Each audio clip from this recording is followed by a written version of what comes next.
Anton Dostler no fue un soldado cualquiera. Era general del ejército alemán y ocupaba un lugar clave dentro de la maquinaria de guerra nazi. Durante la ocupación, sus órdenes costaron la vida a prisioneros que nunca tuvieron opción de defenderse. Al caer el Reich, su nombre quedó marcado como responsable directo de ejecuciones que no podían pasar inadvertidas. Su captura expuso la realidad de los mandos que habían dictado órdenes mortales. En lugar de anonimato, enfrentó un destino rápido y definitivo. No hubo indulgencia, no hubo dilaciones. Su final llegó como advertencia de lo que esperaba a otros oficiales del Reich que habían actuado con la misma brutalidad. ¿Por qué Dostler fue elegido como ejemplo en los primeros meses de la posguerra? ¿Qué impacto tuvo su muerte entre los mandos alemanes aún en libertad? ¿Cómo se convirtió en un símbolo temprano del castigo al nazismo derrotado? Forjado en dos guerras, el ascenso implacable de un soldado bávaro. Anton Dostler nació en la primavera de 1891 en Múnich, la capital bávara dentro del Imperio alemán gobernado por el Kaiser Guillermo II. Su familia formaba parte de la clase media acomodada en una sociedad donde el prestigio militar tenía un peso considerable. Baviera mantenía regimientos con identidad propia y la carrera de las armas representaba para muchos jóvenes una vía segura de ascenso social y estabilidad profesional. En 1910, con 19 años, Dostler ingresó como cadete en el 6º Regimiento de Infantería bávaro. La instrucción seguía el modelo prusiano, con énfasis en la disciplina, el honor del uniforme y la obediencia rigurosa a la jerarquía.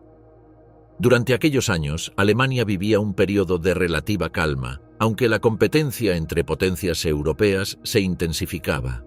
El estallido de la Gran Guerra en el verano de 1914 transformó su vida. Con el grado de teniente, fue enviado al frente occidental junto a su unidad. La guerra de movimiento inicial en Bélgica y el norte de Francia pronto se estancó en el sistema de trincheras. Dostler, con apenas 23 años, quedó inmerso en un conflicto de desgaste donde la artillería y la infantería dominaban la escena. Durante 4 años permaneció en el frente occidental. Su experiencia estuvo marcada por la rutina de trincheras, ofensivas limitadas y la constante necesidad de reponer bajas en todos los niveles de mando. En enero de 1916 fue ascendido a teniente primero y en octubre de 1918, semanas antes del armisticio, recibió el grado de capitán. Su hoja de servicio incluyó la Cruz de Hierro de primera clase y la Orden Militar de Mérito de Baviera, con decoraciones que reflejaban el reconocimiento habitual a oficiales competentes en condiciones de combate sostenido. La derrota alemana de noviembre de 1918 supuso el derrumbe del imperio y el nacimiento de la República de Weimar. El Tratado de Versalles limitó el ejército a 100.000 hombres y prohibió el servicio militar obligatorio. Esta reducción obligó a prescindir de la mayoría de oficiales y soldados veteranos. Dostler logró conservar su puesto en el nuevo Reichswehr, lo que mostraba tanto la necesidad de mantener cuadros con experiencia como su valoración personal dentro de la institución. El Reichswehr de la posguerra se convirtió en un cuerpo profesional altamente disciplinado. Sus oficiales cultivaban la tradición militar prusiana y mantenían una distancia crítica con la política civil, a la que consideraban responsable de la derrota. En 1924, Dostler fue destinado al Departamento de Inteligencia Militar del Ministerio de la Reichswehr en Berlín, alejándose de las funciones puramente de guarnición y orientándose hacia tareas de carácter estratégico. En esos años también cursó estudios universitarios, una práctica común entre oficiales que buscaban reforzar su formación en un contexto de restricciones militares. Para 1932 había alcanzado el rango de mayor. El ascenso del Partido Nacional Socialista en 1933 modificó radicalmente el escenario. Al principio, muchos oficiales miraban con desconfianza a Hitler, pero coincidían con su propósito de poner fin a las limitaciones de Versalles y recuperar el poderío militar. La principal fuente de tensión se dio con la Sturmabteilung, dirigida por Ernst Röhm, que pretendía sustituir al ejército regular por una milicia de partido. La eliminación de Röhm en la llamada Noche de los Cuchillos Largos en 1934 aseguró al ejército su posición como institución reconocida por el régimen. Ese mismo año se introdujo el nuevo juramento de fidelidad, no ya a la Constitución, sino directamente a Hitler. La obediencia se transformó en un vínculo personal con el Führer, sin necesidad de adhesión ideológica explícita. Oficiales como Dostler quedaron vinculados por un compromiso legal que subordinaba toda decisión a la voluntad política del líder. El rearme acelerado de mediados de la década abrió nuevas oportunidades de carrera. En 1935 se restableció el servicio militar obligatorio y se multiplicaron las divisiones. Para oficiales veteranos significaba la posibilidad de ascensos rápidos en una estructura en expansión. El ejército mantenía su tradición de disciplina, pero se impregnaba progresivamente de elementos propagandísticos del régimen. La nueva generación de oficiales, formada ya bajo el nacionalsocialismo, adoptaba con más naturalidad los valores ideológicos, mientras los veteranos se limitaban a cumplir con la obediencia exigida. En 1938 Hitler asumió el mando supremo de las Fuerzas Armadas, reforzando el control político sobre la institución. La eliminación de opositores como el ex canciller Kurt von Schleicher confirmó la voluntad del régimen de no tolerar disidencias internas. Para Dostler y otros oficiales, aquello dejaba claro que la estructura militar quedaba completamente supeditada al poder del Führer. Su carrera ejemplificaba la trayectoria de una generación que había iniciado el servicio en el imperio, sobrevivido a la reducción impuesta por Versalles y se benefició de la expansión impulsada por el régimen nazi.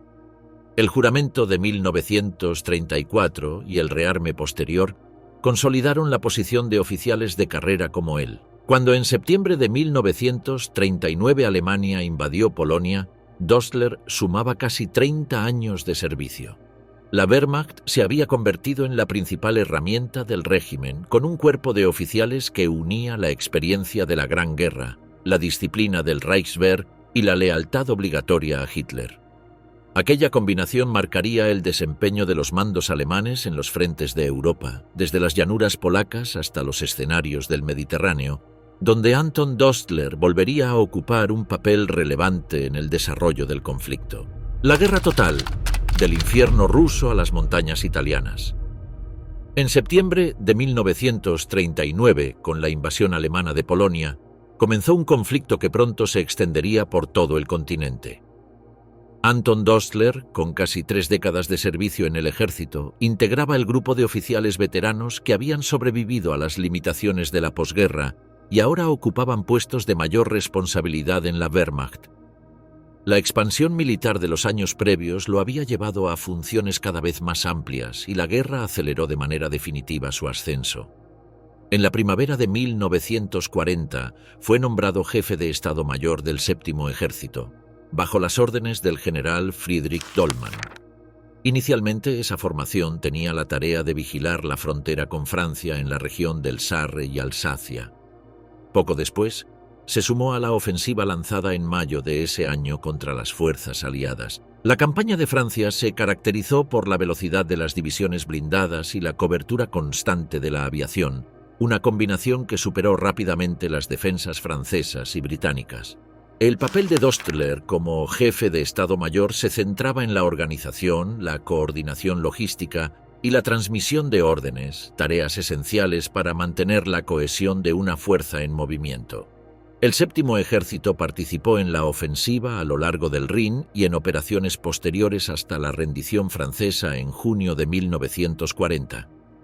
Para oficiales como Dostler, aquella victoria confirmó la recuperación de la capacidad operativa alemana tras 2 décadas de limitaciones. La rapidez de la campaña fue vista como una demostración de que la Wehrmacht podía imponerse a las principales potencias de Europa occidental. Tras la capitulación, el Séptimo Ejército permaneció desplegado en la costa atlántica con funciones defensivas.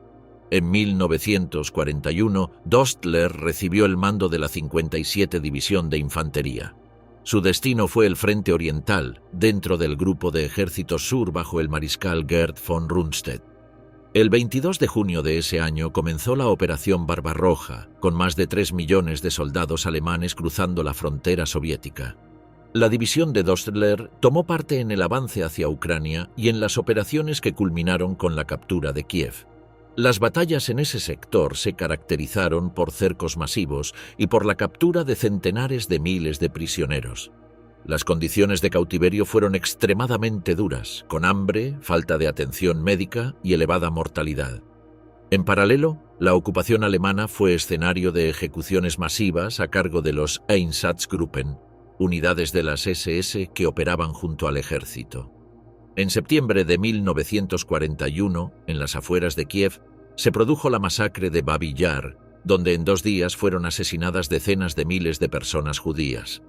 La Wehrmacht aseguró el control de la zona y facilitó la logística de la operación, situando a la división de Dostler en un contexto donde la represión y el exterminio formaban parte del entorno bélico.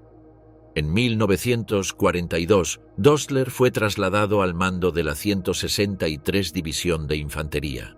Su nuevo destino fue Finlandia, donde los alemanes combatían junto a las fuerzas locales en el frente ártico. La división se desplegó en la región de Karelia y en áreas próximas al Círculo Polar, un entorno marcado por inviernos prolongados y temperaturas extremas. Las operaciones consistían en hostigar a las fuerzas soviéticas de Murmansk y mantener posiciones estratégicas en el norte de Noruega y Finlandia. La actividad incluía patrullas en bosques, ataques limitados contra posiciones soviéticas fortificadas y operaciones de represión contra partisanos. La guerra de guerrillas se intensificó con el tiempo y las fuerzas alemanas respondieron con represalias severas contra poblaciones acusadas de colaborar con los soviéticos. Bajo el mando de Dostler, la división quedó involucrada en un tipo de guerra donde las líneas entre combate regular y persecución de civiles eran difusas.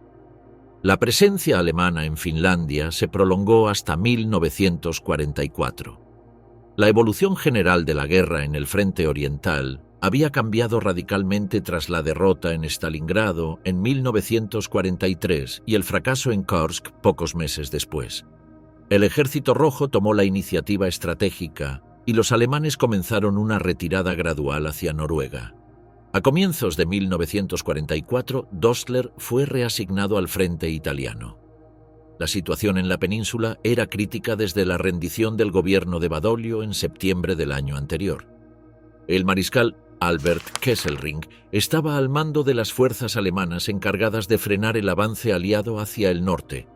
En enero, Dostler recibió el mando del 75 Cuerpo de Ejército con sede en Liguria. Su función principal era la organización de la defensa costera. Las unidades bajo su mando construyeron fortificaciones, reforzaron posiciones en puertos y coordinaron con la Marina alemana y con tropas italianas de la República Social de Mussolini. Al mismo tiempo, se intensificaba la actividad partisana en el norte de Italia. Los grupos de resistencia atacaban líneas ferroviarias, depósitos y convoyes de suministros. La represión de estas acciones se convirtió en una de las principales tareas del cuerpo de ejército de Dostler. Las órdenes del mando alemán establecían que los partisanos debían ser tratados como elementos ilegales y no como combatientes regulares, lo que justificaba ejecuciones sumarias y medidas colectivas contra poblaciones locales. En la práctica, las operaciones de represión combinaban redadas, fusilamientos y represalias contra aldeas enteras acusadas de colaborar con la resistencia. El cuerpo de ejército de Dostler quedó integrado en esa política de guerra antipartisana que caracterizó la ocupación alemana en Italia.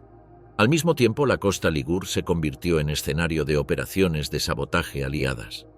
Comandos británicos y estadounidenses buscaban interrumpir el transporte alemán atacando túneles ferroviarios, puentes y puertos. La destrucción de un túnel podía paralizar el abastecimiento durante semanas. El 75 Cuerpo de Ejército debía mantener una vigilancia constante contra estos desembarcos, desplegando patrullas costeras y reforzando la defensa en puntos críticos. El mando de Dostler en Liguria lo situó en un frente complejo, donde se combinaban la defensa ante un enemigo convencional, la represión de la resistencia interna y la vigilancia contra incursiones especiales. La multiplicidad de tareas exigía recursos y coordinación en un contexto en el que la Wehrmacht ya no contaba con la superioridad de los primeros años de la guerra. En el territorio bajo su responsabilidad se entrecruzaban las operaciones regulares con acciones de carácter irregular, en un equilibrio cada vez más precario. Operación Gini II, 15 hombres contra el poder del Reich. En el invierno de 1944, mientras las fuerzas aliadas avanzaban lentamente por la península italiana, el alto mando estadounidense buscaba alternativas para debilitar las defensas alemanas. El frente estaba definido por líneas sucesivas apoyadas en la compleja geografía montañosa del país, lo que favorecía la resistencia alemana. La Oficina de Servicios Estratégicos, precursora de la CIA, diseñó misiones especiales de sabotaje destinadas a interrumpir comunicaciones y alterar el suministro de las tropas enemigas. De esas iniciativas surgió la operación denominada Gini II. El objetivo era un túnel ferroviario situado entre La Spezia y Génova, en la región de Liguria. Esa infraestructura era vital para los alemanes, pues aseguraba el transporte de suministros y refuerzos entre el norte industrial y los frentes activos en el centro y sur de Italia. La destrucción de un túnel de la línea costera podía retrasar de manera significativa el movimiento de tropas y materiales, generando consecuencias directas en el ritmo de combate. El grupo encargado de la misión estuvo formado por 15 soldados estadounidenses, entre ellos 2 oficiales, seleccionados por su entrenamiento en operaciones de riesgo. Procedían de unidades paracaidistas y comandos y habían recibido instrucción intensiva en técnicas de sabotaje. El adiestramiento incluía el uso de explosivos plásticos, infiltración nocturna, camuflaje y manejo de armamento ligero. La dotación consistía en pistolas Colt calibre 45, cuchillos de combate y 6 subfusiles Marlin, armas compactas diseñadas para enfrentamientos a corta distancia. Además, llevaban cargas explosivas adaptadas para destruir estructuras ferroviarias. El plan preveía un desembarco por mar, ocultamiento durante el día, aproximación nocturna al objetivo, colocación de cargas y retirada hacia la costa para ser recogidos de nuevo por embarcaciones estadounidenses. La operación se denominó Gini II porque una tentativa previa, Gini I, había fracasado semanas antes debido a errores de navegación. Se esperaba que la experiencia acumulada aumentara las probabilidades de éxito. En la noche del 22 de marzo de 1944, 2 lanchas rápidas estadounidenses se aproximaron a la costa Ligur con los 15 hombres a bordo. El mar estaba agitado, pero lograron desembarcar en la playa de Framura. Ocultaron los botes neumáticos y enterraron parte del material, incluidas las cargas explosivas, confiando en recuperarlas después. El plan preveía que permanecieran escondidos durante el día y avanzaran de noche hacia el túnel. Sin embargo, habían desembarcado a unos 15 kilómetros de la ubicación prevista. Esa desviación alteró los cálculos y obligó a improvisar. Los hombres se refugiaron en un granero cercano a la aldea de Carpeneggio, en las cercanías de La Spezia. Durante la jornada permanecieron ocultos y buscaron provisiones a través de campesinos locales. Lo que no sabían era que la operación ya había quedado comprometida. Los restos de equipo en la playa llamaron la atención de pescadores que informaron a la policía italiana de la República Social. 2 milicianos fascistas inspeccionaron la zona, encontraron material y lo comunicaron a un destacamento alemán. La reacción fue inmediata. El 135 Regimiento de Fortaleza organizó una operación de búsqueda con soldados alemanes y colaboradores italianos. Las huellas en la arena y los informes de los habitantes permitieron delimitar un área de rastreo. En paralelo, rumores sobre la presencia de extranjeros circulaban entre la población rural, dificultando aún más la ocultación de los estadounidenses. En la madrugada del 24 de marzo, un contingente alemán rodeó el granero. Los 15 soldados fueron capturados sin resistencia. La sorpresa fue total y la desventaja numérica hacía imposible cualquier intento de escape. Tras la detención, fueron trasladados a La Spezia para interrogatorios en el cuartel local. Los registros alemanes posteriores consignaron que todos los prisioneros vestían uniforme militar reglamentario de Estados Unidos y portaban sus chapas de identificación.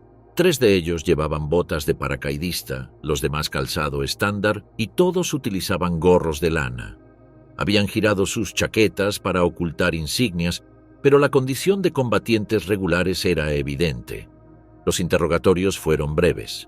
La mayoría de los capturados se negó a responder, pero uno de los oficiales habría admitido que la misión buscaba destruir un túnel ferroviario. Esa confesión fue decisiva para la clasificación del grupo como saboteadores. pese a que portaban uniforme. El informe con los resultados fue transmitido de inmediato al 75 Cuerpo de Ejército, bajo el mando del general Anton Dostler. La situación se interpretó bajo la luz de una orden emitida por Hitler en octubre de 1942. La Kommandobefehl, que exigía la ejecución inmediata de comandos capturados tras las líneas, sin importar si estaban uniformados ni si poseían identificación militar. En teoría, la Convención de Ginebra protegía a soldados regulares, pero la orden del Führer se imponía en la jerarquía alemana. En algunos casos, oficiales habían optado por retrasar la aplicación de esa orden o habían interpretado de forma más flexible las disposiciones, conscientes de las posibles consecuencias futuras. Sin embargo, en Liguria el caso fue elevado rápidamente en la cadena de mando. El coronel Almers, jefe del regimiento responsable de la captura, evitó tomar una decisión inmediata y remitió el asunto a superiores, lo que colocó la responsabilidad en el nivel de cuerpo de ejército. En apenas 48 horas, la operación Gini II había fracasado. Ninguna carga explosiva había alcanzado su objetivo y el túnel ferroviario seguía operativo.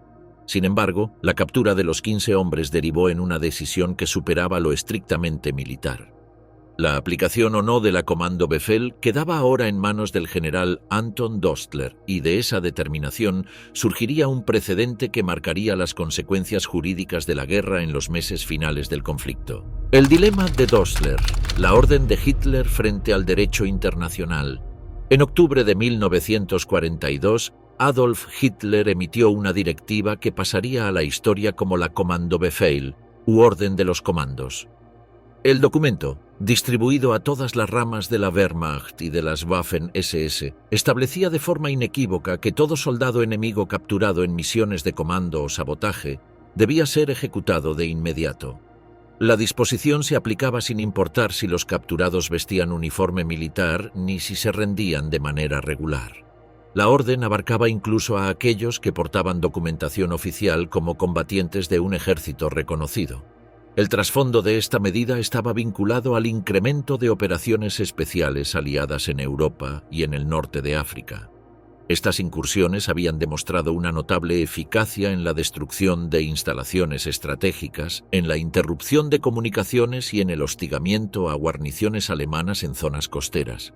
Hitler consideraba que esos comandos no podían acogerse al estatuto de prisioneros de guerra y los calificaba de bandidos.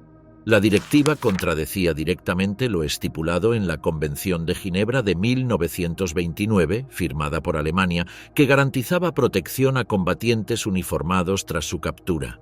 La aplicación del Kommandobefehl supuso un dilema inmediato para muchos oficiales alemanes.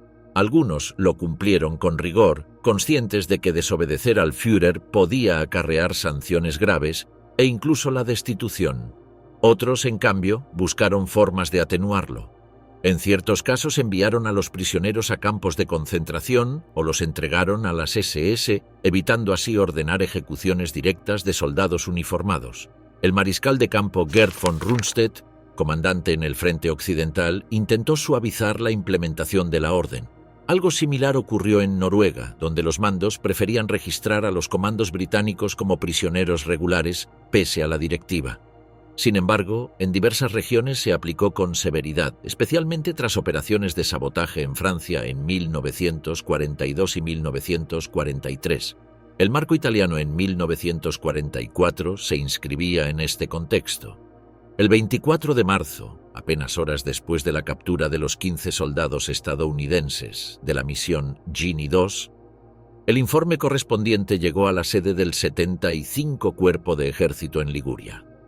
Los documentos señalaban que los prisioneros habían desembarcado en la costa, portaban armas ligeras y explosivos, y que uno de ellos había admitido bajo interrogatorio que el objetivo era destruir un túnel ferroviario entre La Spezia y Génova. El comandante responsable del sector, el coronel Almers del 135 Regimiento de Fortaleza, no quiso asumir la responsabilidad de ordenar una ejecución inmediata. Consciente de que los soldados estaban uniformados y portaban identificación militar estadounidense, remitió el caso a su superior jerárquico, el general Anton Dostler. Dostler, al recibir el informe, no dictó una resolución directa. consultó a su vez con el mariscal de campo Albert Kesselring, comandante supremo de las fuerzas alemanas en Italia. La respuesta de Kesselring fue categórica. La orden de Hitler debía cumplirse en su totalidad. A partir de ese momento, el destino de los prisioneros quedó sellado. Con la instrucción superior recibida, Dostler transmitió al regimiento la orden de proceder a la ejecución. El coronel Almers trató de retrasar el cumplimiento. Alegó que, al portar uniforme, los capturados debían recibir trato de prisioneros de guerra conforme a la Convención de Ginebra. Solicitó reconsiderar el caso y pidió autorización para diferir la medida, pero la respuesta de Dostler fue tajante. Ratificó la orden y advirtió que cualquier negativa sería considerada un acto de insubordinación. En el proceso intervino un miembro del Estado Mayor de Dostler, el aristócrata prusiano Alexander Graf zu Donaueschleuten. Este oficial se negó a firmar la orden escrita que autorizaba la ejecución, argumentando que los detenidos eran soldados regulares y no espías vestidos de civil. Su negativa quedó registrada, pero la consecuencia fue su destitución inmediata del puesto y la salida forzada de la Wehrmacht. La reacción contra él ilustró de manera clara el riesgo personal que enfrentaba cualquier oficial que se opusiera al cumplimiento de la Kommandobefehl. El resto de la cadena de mando aceptó la orden sin nuevas objeciones. Con la firma de Dostler y el respaldo de Kesselring, se dispuso que los 15 estadounidenses fueran fusilados. Los documentos que sobrevivieron al final de la guerra demostraron que la decisión se tomó en varios niveles. El regimiento local, que trasladó la responsabilidad, el cuerpo de ejército, que ratificó la orden, y el comandante supremo en Italia, que la avaló en última instancia. La contradicción legal era evidente. La Kommandobefehl era una directiva política, emitida de manera unilateral por Hitler y ajena a cualquier tratado internacional. La Convención de Ginebra de 1929, en cambio, era un acuerdo internacional ratificado por Alemania que establecía reglas claras para el trato de prisioneros de guerra. Debían ser alojados en campamentos, recibir alimentos, atención médica básica y protección frente a represalias. Nada en ese tratado autorizaba ejecuciones sumarias. El dilema que afrontaban oficiales como Dostler se resumía en dos opciones: acatar la orden superior y exponerse a responsabilidades posteriores, o desobedecerla y enfrentarse de inmediato a sanciones disciplinarias dentro de la Wehrmacht. En el contexto de Italia, la balanza se inclinó hacia la obediencia. La documentación interna conservada tras el conflicto muestra cómo las comunicaciones de Dostler enfatizaban el carácter obligatorio de la orden y la urgencia de su cumplimiento, sin dejar espacio a interpretaciones alternativas. La tarde del 25 de marzo de 1944 se dispuso todo para llevar a cabo la ejecución. El coronel Almers, a pesar de sus reservas, cumplió lo ordenado.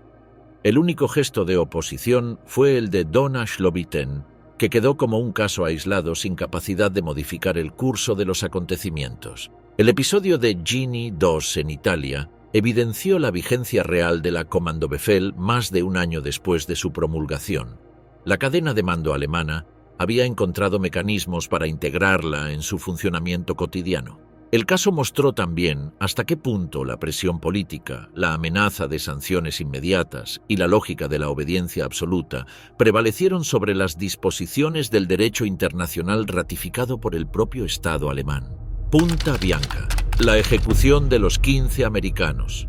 En la madrugada del 26 de marzo de 1944, los 15 prisioneros estadounidenses capturados en la fallida Operación Gini II fueron trasladados desde su lugar de detención en La Spezia hacia la costa.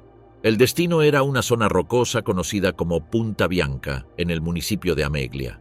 La operación se realizó bajo custodia alemana y estuvo supervisada por oficiales del 135 Regimiento de Fortaleza, que habían recibido las órdenes de ejecución confirmadas por el general Anton Dostler y avaladas por el mariscal Albert Kesselring. La elección del emplazamiento respondía a criterios prácticos. Punta Bianca era un promontorio apartado, con acceso controlable y suficiente aislamiento para que el sonido de los disparos pasara inadvertido. Los registros alemanes posteriores indicaron que la ejecución había sido organizada con anticipación. Se preparó una fosa común para el entierro inmediato de los cuerpos, evitando dejar rastros visibles. Al llegar al lugar, Los prisioneros fueron divididos en 3 grupos de 5 hombres. Testimonios alemanes posteriores confirmaron que vestían uniformes de campaña reglamentarios del ejército estadounidense y portaban sus chapas de identificación metálicas. Ninguno fue despojado de sus efectos personales básicos, lo que subrayaba que se trataba de combatientes regulares. El pelotón de ejecución estaba compuesto por soldados alemanes armados con ametralladoras ligeras. La elección de este armamento aseguraba que la operación se llevara a cabo con rapidez y sin margen para supervivientes. Los prisioneros fueron alineados frente al mar, atados y colocados de espaldas al acantilado. La documentación alemana no registró la presencia de un médico ni de un capellán, lo que evidenciaba el carácter sumario de la medida. La orden de fuego se ejecutó en 3 secuencias sucesivas. Los primeros 5 prisioneros cayeron bajo las ráfagas de ametralladora. De inmediato, el procedimiento se repitió con los siguientes grupos hasta completar la ejecución de los 15 hombres en pocos minutos. Los cuerpos fueron arrastrados y depositados en la fosa común preparada previamente. El enterramiento se realizó sin ceremonia ni registro ritual y la zona fue cubierta para ocultar cualquier evidencia. El coronel Almers, responsable del regimiento que había efectuado la captura, había intentado demorar la medida días antes, alegando la condición de soldados uniformados de los prisioneros. Sin embargo, cumplió las órdenes recibidas desde el cuartel de Dostler. Según declaraciones posteriores, la atmósfera durante la operación estuvo marcada por tensión entre los oficiales presentes. Alexander Graf zu Donaueschleuten, quien se había negado a firmar la orden, ya había sido apartado y no estuvo en Punta Bianca. Su exclusión ilustraba las consecuencias de oponerse al Kommandobefehl. El fusilamiento de Punta Bianca no fue un hecho aislado en el marco de la directiva de Hitler. Sin embargo, en este caso existió una traza documental y material que permitió reconstruir los acontecimientos con precisión. Las órdenes firmadas, los mensajes entre Dostler y Kesselring y los informes del regimiento formaron un expediente completo que posteriormente tendría valor judicial. En 1945, tras la rendición alemana, investigadores estadounidenses localizaron el lugar de la fosa común. La investigación fue posible gracias a archivos capturados y a declaraciones de soldados alemanes hechos prisioneros. Los cuerpos fueron exhumados y examinados por equipos forenses. Los especialistas confirmaron que los 15 hombres habían muerto por impactos de bala de ametralladora. El estado de los uniformes y las chapas de identificación demostró que no habían sido tratados como espías ni despojados de su condición militar. La identificación de cada cuerpo se efectuó a través de las placas metálicas, siguiendo el procedimiento habitual del ejército estadounidense para asegurar el reconocimiento de sus soldados caídos. Los restos fueron fotografiados, registrados y trasladados posteriormente a cementerios militares aliados. Los informes de autopsia y el material recuperado fueron incorporados a la evidencia que sustentaría las acusaciones judiciales contra Dostler y otros oficiales implicados. La reconstrucción del episodio se completó con testimonios de habitantes de la zona recogidos tras la guerra. Algunos declararon haber escuchado disparos en la madrugada del 26 de marzo y observaron actividad inusual en la costa, aunque no tuvieron acceso directo al lugar. Estas declaraciones coincidían con la ubicación de la fosa y con los registros escritos del regimiento alemán. La existencia de documentos firmados fue determinante. A diferencia de otras ejecuciones que permanecieron ocultas, en este caso la orden de Dostler quedó registrada y vinculada de manera directa con la ejecución de los 15 prisioneros. La cadena de responsabilidad alcanzaba a Kesselring como comandante supremo en Italia y descendía hasta los oficiales del regimiento que ejecutaron la orden. El hallazgo de Punta Bianca se convirtió en una de las primeras investigaciones sistemáticas de crímenes de guerra en territorio italiano. Incluyó la inspección del terreno, la recopilación de pruebas balísticas, la identificación de las víctimas y la verificación documental de las órdenes transmitidas. El conjunto de pruebas resultó coherente y permitió establecer los hechos de forma concluyente.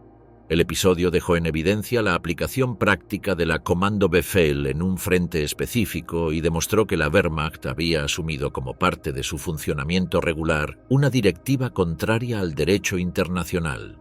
Los informes oficiales alemanes describieron el fusilamiento como la neutralización de saboteadores enemigos, pero la evidencia física demostró que los 15 hombres eran soldados uniformados de un ejército regular. La fosa de Punta Bianca, su contenido y la documentación hallada se convirtieron en piezas centrales de un proceso que ya no se limitaría a un hecho militar concreto, sino que se transformaría en un caso paradigmático dentro de los juicios de posguerra.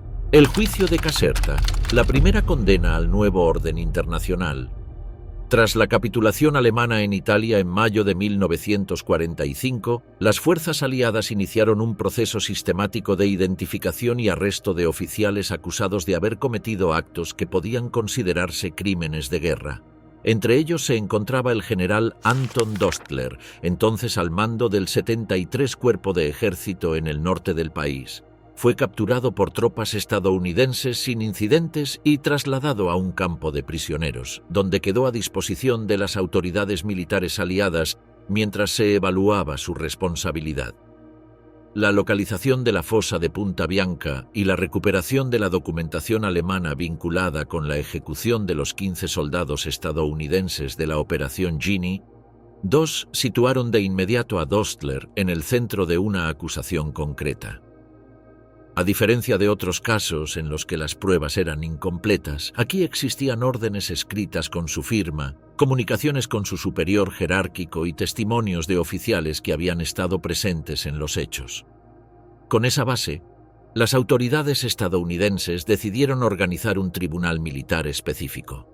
El lugar escogido fue el Palacio Real de Caserta, al norte de Nápoles, que durante la guerra había servido como cuartel general del mando aliado en el Mediterráneo. Allí se instaló la primera comisión militar estadounidense para crímenes de guerra en Europa. El tribunal se constituyó con oficiales norteamericanos que asumieron los roles de jueces, fiscales y defensores, aplicando una combinación de normas de derecho militar y procedimientos inspirados en tribunales ordinarios. Los preparativos incluyeron la recopilación de los documentos capturados al ejército alemán. Entre ellos se encontraban las órdenes transmitidas por Dostler al coronel Almers, los informes del 135 Regimiento de Fortaleza y la correspondencia que confirmaba la cadena de mando desde Kesselring. A estas pruebas se añadieron los informes de exhumación realizados en Punta Bianca, con la identificación de los soldados estadounidenses mediante sus chapas metálicas, así como los resultados forenses que confirmaban la muerte por ráfagas de ametralladora. También se incorporaron testimonios de oficiales alemanes implicados en la captura y ejecución de los prisioneros. El juicio comenzó el 8 de octubre de 1945. La sala estaba organizada con un estrado para los jueces militares, la mesa de la Fiscalía y la de la Defensa, además del espacio reservado para el acusado. Dostler compareció vestido con su uniforme de general, aunque sin insignias nazis. Su comportamiento fue descrito como formal y distante, manteniendo una actitud rígida durante las sesiones. La acusación lo señaló como responsable directo de ordenar la ejecución de 15 prisioneros de guerra en uniforme, en contravención a la Convención de Ginebra de 1929. El fiscal subrayó que los soldados portaban chapas de identificación y que habían sido capturados vistiendo su uniforme reglamentario. Rechazó la calificación de saboteadores utilizada por los mandos alemanes, argumentando que no estaban disfrazados ni empleaban ropas civiles, sino que se presentaban como combatientes regulares. La estrategia de la defensa giró en torno al principio de obediencia debida. El abogado de Dostler sostuvo que el general había actuado en cumplimiento de la Kommandobefehl, la orden de comandos emitida por Hitler en 1942, y que además había consultado a su superior inmediato, el mariscal Kesselring, recibiendo instrucciones claras de proceder a la ejecución. El propio acusado declaró que cualquier negativa a cumplir la orden lo habría expuesto a un consejo de guerra alemán y posiblemente a la pena capital. La Fiscalía replicó que la obediencia debida no eximía de responsabilidad cuando la orden era manifiestamente ilegal. Se presentó como prueba el testimonio de Alexander Graf zu Dohna-Schlobitten, miembro del Estado Mayor de Dostler, quien se había negado a firmar la orden escrita y había sido destituido por esa causa. Ese ejemplo mostraba que existía margen para rechazar el cumplimiento de la directiva, aún a riesgo de sanciones internas. Otros oficiales testificaron durante las audiencias. El coronel Almers y varios mandos del regimiento confirmaron que Dostler no se limitó a transmitir la instrucción, sino que insistió en que debía cumplirse sin demora y advirtió que cualquier resistencia sería tratada como insubordinación. Estas declaraciones fueron decisivas para demostrar que no había actuado como un mero transmisor pasivo, sino como ejecutor consciente de una orden ilegal. El juicio se prolongó hasta el 12 de octubre. A diferencia de procesos posteriores, como los de Nuremberg, este procedimiento fue relativamente rápido, ya que las pruebas eran directas y la acusación estaba bien delimitada. Concluidas las sesiones, la comisión militar deliberó en privado y ese mismo día anunció el veredicto. Dostler fue declarado culpable de crímenes de guerra por ordenar y garantizar la ejecución de prisioneros de guerra debidamente uniformados. La sentencia establecía la pena de muerte por fusilamiento. Tras conocerse el fallo, Dostler presentó una solicitud de clemencia. Alegó nuevamente que había obedecido órdenes superiores y que no contaba con capacidad real de negarse. La apelación fue revisada por el mando aliado en Europa bajo la supervisión del general Dwight D. Eisenhower. La petición fue rechazada y la condena original se mantuvo sin modificaciones. El juicio de Caserta se convirtió en un precedente inmediato y de gran valor simbólico. Fue el primer proceso en Europa en el que un general alemán fue condenado a muerte por la ejecución de prisioneros aliados y sentó un principio que se aplicaría de forma sistemática en los juicios de Nuremberg. El hecho de obedecer órdenes superiores no eximía de responsabilidad individual. La sentencia afirmaba de manera explícita que ningún soldado, y menos un comandante de alto rango, podía alegar desconocimiento de la ilegalidad de un fusilamiento sumario de prisioneros uniformados. El tribunal precisó que el derecho internacional, desde la Convención de La Haya de 1907 y la Convención de Ginebra de 1929, permitía la ejecución de espías o saboteadores vestidos de civil o con uniformes enemigos, pero no de combatientes capturados con uniforme propio. El caso de Punta Bianca, con soldados identificados y en posesión de sus efectos militares, quedaba dentro de esa protección que Dostler había violado de forma consciente al ejecutar la orden. La sentencia de muerte fue fijada para cumplirse semanas después.